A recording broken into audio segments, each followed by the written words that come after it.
So you're building your train track or your bus, and you're trying to connect two pieces, and then you discover, oh, it doesn't line up. And even worse, the height doesn't line up. It's like, oh, this entire world's a mess. I need to start the new game. Be like, no, don't do that. I'm going to show you how to fix this. In the last video, we talked about how to merge two different foundation grids, and you could easily do it on the same horizontal plane when they were on the same height. It was very easy. But the biggest question I had was, how do we deal with the height problem? The first thing I'm going to tell you is that there's no magical solution like in the other video. And that is simply because foundations will not rotate into the vertical plane like they do on the horizontal. So we're going to have to find some other mechanics to help us even this all out and make it look good. And we have a couple different ways we're going to do that. And you may only need one of these two methods. And the first thing you need to do is determine if their heights match up clearly. So you bring one over, and that's where you discover you have this problem. It doesn't line up. If you're already like this, if you're already this close, I can tell you right now, you can skip the first method and go straight to the second method. You do not need to do this first part. But if your lower grid actually will need some ramps to get up to the upper grid, then we can take advantage of trying to get our lower grid's height at the same height as the top grid. And we just need to do that by increasing the height of these foundations by just a little bit in order to line up with this one, or at least get as close as possible so that we can't tell the difference. So let's talk about how to do that, because your height might vary by different sizes. In order for us to understand how we can raise these foundations to match this one, we can look at our different height options. And the two main things we have to do this is a 1 meter foundation, which is 100 centimeters, and a frame floor, which is 40 centimeters. And we know this is 40 because 5 of them is the same as two 1 meter foundations. Well, with just these two, how do we actually get smaller increments to fill a gap like that? Well, in the last video, I showed you that we can actually snap a foundation to the vertical center of the end of a beam. Now we can take this little frame floor and snap it to the beam. You can see the difference between snapping to the foundation, snapping to the beam. And you can see it's now half the height of our frame, which means we now have 20 centimeter increments that we can do using a frame floor. And that means that with a foundation, you could do 20, you could do 40, you could do 60, but that may not be enough. That 20 is definitely not going to get us that little tiny bit there. So we need to go even smaller. So that's why I'm going to tell you can do 10. And the way we're going to do that is the same thing. We're going to put a beam down on a foundation, snap a 1 meter foundation to it, which actually brings it down by 50 centimeters. So now we got an odd number. And then from there, we can actually snap a frame floor to it, making this now 70 centimeters. And then throw another frame floor on top of that, we get 110 centimeters. So how can we take advantage of that to make it our 10 centimeter increments?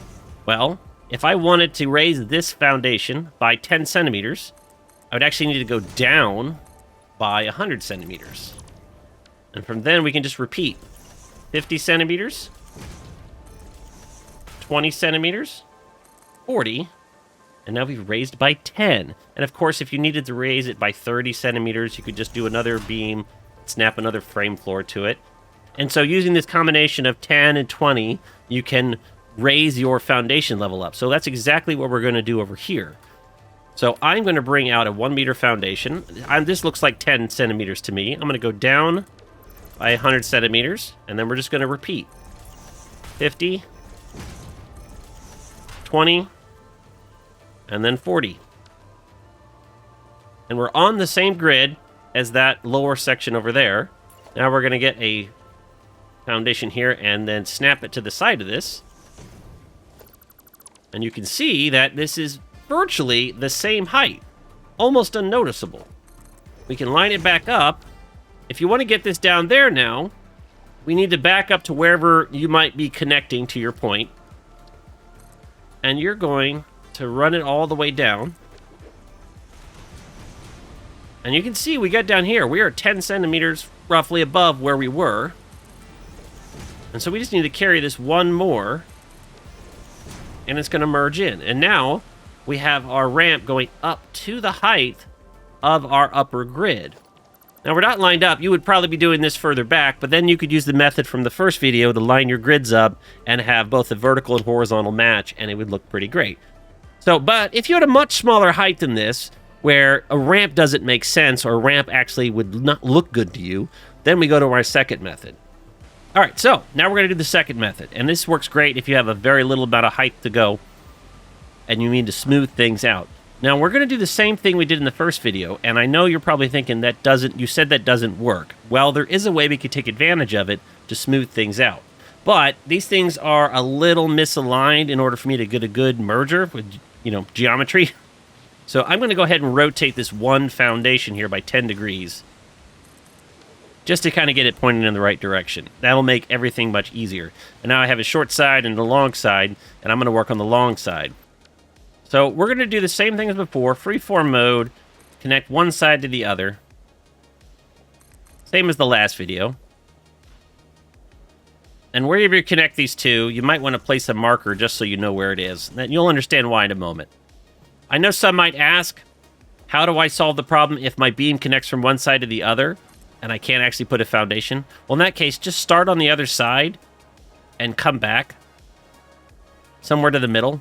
Then delete your first beam and then just connect from the foundation again to the middle. Put your marker for good measure.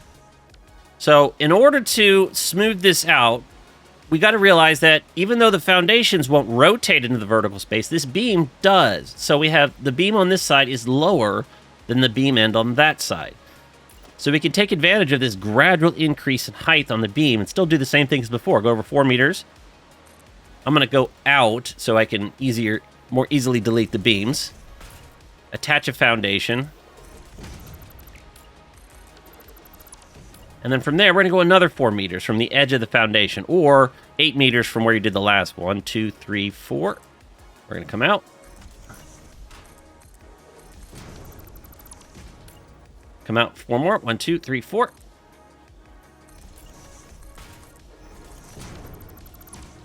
Now, you're going to notice something. We're still getting a slight bump, but it's a very small, gradual increase in height. And so the goal here is to just smooth this out over a longer distance. Obviously, the larger the bump you need to fix, you might have to do this over a longer distance, or at least find the distance that makes you happy. So we're also going to do this from the other side. 2, 3, 4. Just so that we have everything nicely done. Same thing here. 1, 2, 3, 4. Just right at the end. You probably want this beam going out a little further, but it overlaps a little bit, but that's okay. And so now that we're on the same as this one, we can actually do one more here. 1, 2, 3, 4. And then now that we're this close, we're going to go ahead and just merge the foundations like this. And then we can get rid of all of our beams. And as you can see, while there's still bumps, you can't really tell from a distance. Up close, you could know it's there, but I would say this is far cry better than what you had. Whether you're connecting your bus or your train track, you won't notice the difference. And that's the second method. Now, obviously, whatever situation that you have might be different than what I demonstrated here. So you may have to use one or the other method or find a small combination of both methods in order to get the results that you want. I hope this gave you enough information to fix your grids. Let me know in the comments below any questions you have, or if this helps you out. Thanks for watching, and I'll see you next time.